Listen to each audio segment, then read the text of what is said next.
Hello students, कैसे आप लोग। चलिए हम लोग अपना पोएट्री सेक्शन का long question answer plus grammar portion आज देख लेते हैं अपने सेकेंड वीडियो में ऑड ऑन सॉलिट्यूड का। तो लॉन्ग आंसर क्वेश्चन है, the poet thinks that those who are content with what they have are happy man, do you agree, give reason. तो पोएट क्या कहते हैं कि वे लोग संतुष्ट हैं जिनके पास जो भी कुछ है उसी से वो संतुष्ट है। क्या आप इस वाक्य से एग्री हैं? अपने रीज़न को बताएं। Yes, I agree with the point. A man can be happy if he is satisfied with whatever he has got. This contentment helps people in his daily life, like peace of mind, sound sleep by night, sweet recreations, etc. तो हाँ, मैं इस वाक्य से agree हूँ जो कवि ने कहा है, क्योंकि व्यक्ति जब सेटिस्फाइड है जो भी चीज़ उसके पास है तो वह खुश ही रहेगा। जिनकी इच्छाएं सीमित हैं वे लोग तो खुश रहेंगे ही, क्योंकि कंटेंटमेंट, अगर हम संतुष्ट हैं तो वह हमारे प्रतिदिन के जीवन में बहुत ज़्यादा ही काम करता है। जैसे कि हमें दिमाग की शांति रहती है, अच्छी नींद आती है, स्वीट रिक्रिएशन हम लोग करते हैं, एक्सेट्रा। बहुत सारे और भी कारण हैं। Question number 2, what does the speaker mean by together mixed sweet recreation, can this things be mixed, have you ever tried to do so. Speaker क्या कहते हैं, यानी लेखक क्या कहते हैं कि टुगेदर मिक्स्ड स्वीट रिक्रिएशन का क्या अर्थ है। Can this thing be mixed, क्या इन चीज़ों को मिक्स किया जा सकता है? क्या आपने कभी इस प्रकार ट्राई किया है? The poet mean to say that for sweet recreation means to mix up different factors of recreation together.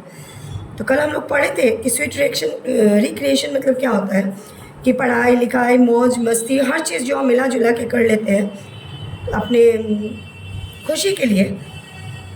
तो ये दोनों चीज़ को जो है सो डिफरेंट फैक्टर्स है जिसको कि रिक्रिएशन कहा जाता है मिला के। व्हेन वन स्टडीज़, इसको एक एग्जांपल के द्वारा हम लोग समझेंगे। When one studies without any tension in mind, it gives a lot of pressure because one is not reading under pressure. Sorry, one is reading under pressure, यह not नहीं होगा। The pressure starts when one is reading from the point of view of examination. Hence, the study can be combined with pleasure for recreation. This is the way to lead a tension-free life, a life of peace. तो अगर कोई पढ़ रहा है, मान लीजिए आप ही हैं, पढ़ रहे हैं, मैं रोज़ कहती हूँ आप लोगों को पढ़ने के लिए, पता नहीं आप लोग पढ़ते हैं कि नहीं पढ़ते हैं, मुझे नहीं पता। लेकिन जब कोई पढ़ता है क्या अंडर प्रेशर लेके, तो उसको इससे क्या होता है, माइंड में टेंशन उत्पन्न होती है। और एग्ज़ाम का जब प्रेशर लिया जाता है, जैसे कि व्यू हमारा क्या है, पॉइंट ऑफ व्यू, और एग्ज़ाम में आना, एग्ज़ाम में आना, एग्ज़ाम में आना। जैसे आप लोग इंग्लिश पे ध्यान नहीं दे रहे क्योंकि आप लोग को पता है कि इंग्लिश का मार्क्स जुड़ना नहीं है, तो आप लोग टेंशन ही नहीं लेते हैं। तो और सब्जेक्ट को आप लोग अंडर प्रेशर पढ़ रहे होंगे, जैसे कि एग्ज़ाम है, एग्ज़ाम है, एग्ज़ाम है। तो उस तरह से जब हम पढ़ाई करते हैं तो हमारे माइंड पे प्रेशर पड़ता है। तो hence the study can be combined with pleasure for recreation.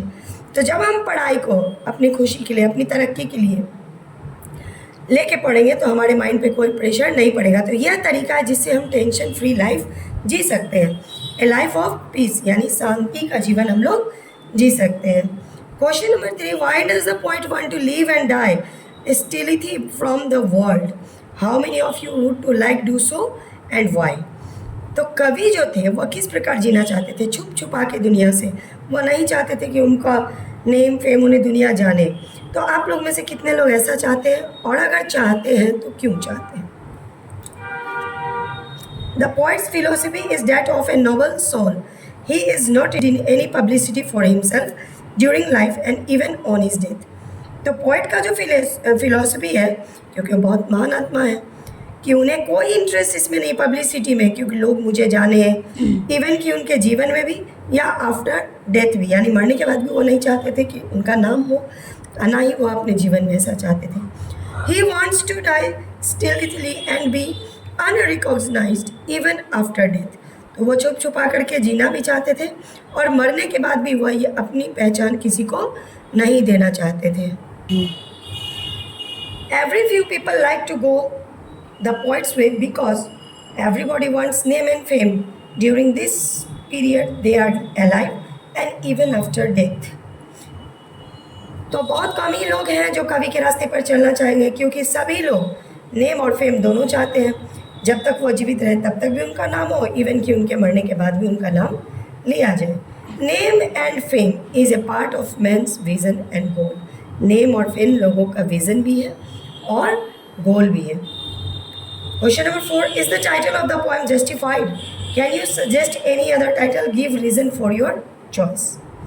तो क्या पोएम का जो टाइटल है वो जस्टिफाइड है? आपके पास अगर कोई अनदर दूसरा टाइटल है तो आप उसे बता सकते हैं और अपना चॉइस का रीज़न भी बताएंगे। I think the title given by the poet as Ode to Solitude for his poem is quite appropriate, as the poem revolves around the philosophy of contentment and achieving that contentment by passing life in solitude. तो मुझे यही लगता है कि title जो दिया गया है कवि के द्वारा, ऑड टू सॉलिट्यूड, ये बहुत ही उचित है कविता के लिए, क्योंकि पोएट इस कविता में क्या बता रहे हैं? संतुष्टि ही सबसे बड़ी चीज़ है। अगर हम सेटिस्फाइड हैं तो हमारा जीवन जो है बड़े सुख और शांति से गुजरेगा। और इसका the contentment by passing life in solitude. तो कंटेंटमेंट, यह कंटेंटमेंट जो है शुरू में बताए थे सॉलिट्यूड मीन्स क्या होता है, तो लाइफ में जो है आपका लाइफ सॉलिट्यूड में गुजरेगा। C2 में हमारा group discussion. Discuss the following in groups और pairs. Are we happier than our forefather? Is village life better than city life? तो क्या इसमें डिस्कस करना है आपको ग्रुप में, या दो आदमी मिलके भी डिस्कस कर सकते हैं? क्या हम लोग फोरफादर से ज़्यादा खुश हैं? एक ये पॉइंट है। दूसरा पॉइंट, क्या विलेज लाइफ बेटर है या सिटी लाइफ बेटर है? ये आप अपने हिसाब से देख लीजिएगा। C3 composition. Write a letter to your younger brother sister living in Patna about the effects of noise pollution due to congested traffic. तो आप अपने छोटे भाई या बहन को पत्र लिखें कि आप पटना में रह रहे हैं और वहाँ का नॉइज़ पॉल्यूशन का क्या इफ़ेक्ट है और वहाँ का ट्रैफिक की वजह से। Right a paragraph in about 100 words, the importance of trees, bliss of solitude. इस दोनों में आप 100 वर्ड्स का एक पैराग्राफ लिख सकते हैं। घबराइएगा नहीं बच्चों, आप लोग बिल्कुल से इस सब के लिए अलग सेक्शन से मैं बनाऊंगी वीडियो, क्योंकि समय बहुत कम है, इसलिए मैं चाहती हूँ पहले सिलेबस ख़त्म कर लूँ।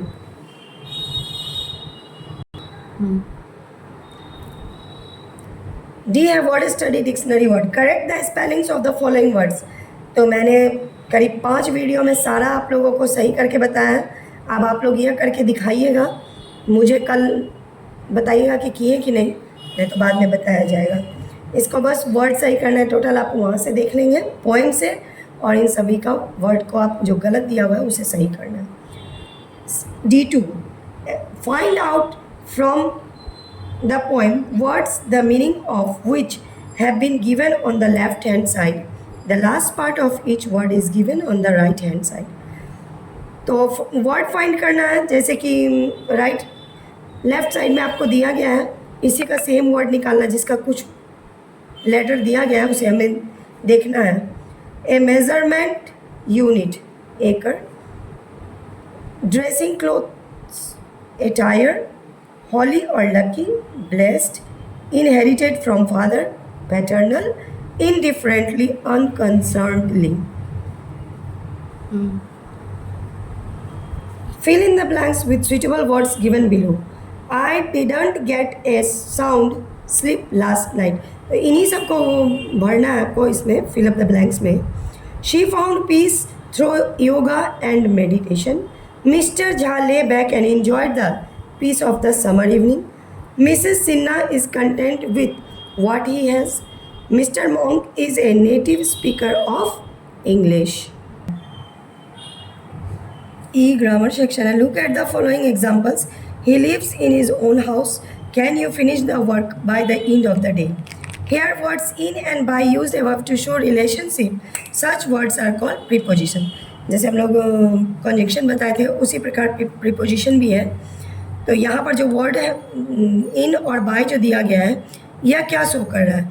दोनों के बीच relationship को शो कर रहा है। ऐसे ही word preposition कहलाते हैं। Use preposition normally precede noun and pronouns. Some example of prepositions ये है time and date, at, on, by।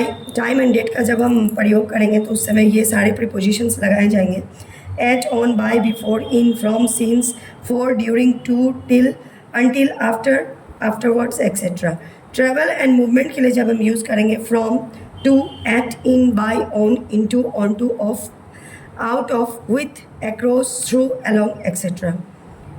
ये प्रीपोजिशन है verb below, over, under, beside, between, among, behind, in front of, but, except, etcetera. तो find out 5 preposition from the poem and frame sentences of your own. तो हम बताते हैं, ये पहले ये देख लेते हैं हम लोग। Insert suitable preposition in the following sentences. He, इसमें आपको प्रीपोजिशन डालना है, ये जहाँ जितना भी ब्लैंक्स है ना उसमें प्रीपोजिशन लगाना है। He was knocked down by bus, he save him from drowning, what is it made of, yesterday I had an agreement with Mr. Sinha, it looked as an hour to complete this assignment।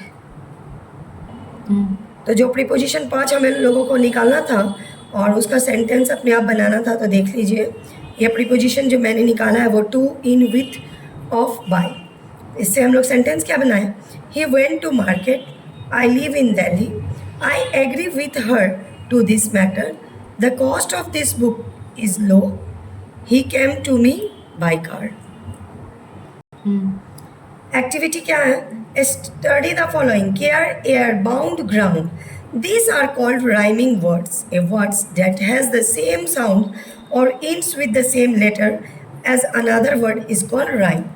तो rhyming words क्या होता है, अगर दो शब्द का उच्चारण same हो, यानी प्रोनाउंसिएशन उसका, जैसे केयर, एयर, बाउंड, ग्राउंड, तो देख रहे हैं दोनों साउंड सेम कर रहे हैं ना, तो ऐसे वर्ड्स क्या कहलाते हैं, राइमिंग वर्ड्स कहलाते हैं। या किसी का लास्ट लेटर भी अगर मैच कर रहा है तो make a list of 4 pairs of rhyming words used in the poem. तो राइमिंग वर्ड्स आप लोग निकालिएगा पोएम में और उसको लिखिएगा, 4 जोड़ा बनाना है इस प्रकार से, 1, 2, ये दोनों एक हो गया, इस प्रकार से 4 शब्द लिखने हैं और उसके राइमिंग भी ढूंढने हैं। Translation, translate the poem into your mother tongue. Happy the man whose wish and care a few paternal acres bound, content to breathe his native air in his own ground। तो उतना सा एक stanza poem का हमें हिंदी बताना था, तो वह है, वह व्यक्ति सुखी है जिसकी इच्छा तथा चिंता कुछ एकड़ पैतृक भूमि तक सीमित है। अपने गृह प्रदेश की हवा की हवा में सांस लेने से संतुष्ट अपनी निजी भूमि में है। तो थैंक यू। वीडियो पसंद आए तो लाइक कीजिएगा, शेयर कीजिएगा, मेरे चैनल को सब्सक्राइब कीजिएगा और वीडियो देखते रहिए, और मेरे वीडियो को लाइक और चैनल को सब्सक्राइब कीजिए। Thank you.